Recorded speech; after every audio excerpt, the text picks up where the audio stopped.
El Festival Cortometrando està de ruta per 6 pobles de l'interior de Castelló. A Eslida es roda Història d'un tenista, un relat sobre un xiquet i els seus somnis. Cortometrando és un aparador per a que l'interior de la província es conega a tot el món. Que algú en Madrid, d'ací a 8 mesos, pugui estar veient un curt en qualsevol festival i enamorar-se dels carrers i donar-se compte després de que ha estat rodat en Cintorres, o ha estat rodat en Eslida, o ha estat rodat en Forcall o en qualsevol poble, no? I que diga, bueno, i què és Forcall? No? Pues que pugui descobrir mitjançant aquest curt que Forcall és un lloc fantàstic on gravar qualsevol tipus d'història que s'acople evidentment a aquestes necessitats.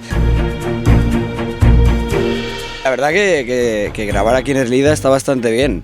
Está bastante bien porque por ahora no hemos tenido ningún problema y los vecinos se han volcado bastante para dejarnos localizaciones, una frutería que necesitábamos.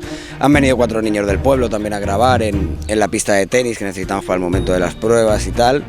Y por ahora fantástico.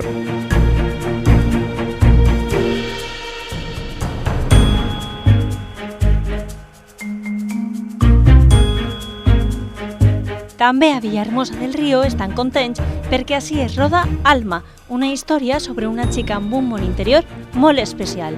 Villahermosa es un enclave muy particular porque es un pueblo que está en una montaña, rodeado de montañas, tiene 2 ríos, uno tiene agua ahora, el otro no, y entonces da mucho juego para encontrar localizaciones y la verdad es que tiene un encanto muy especial que nos gusta mucho.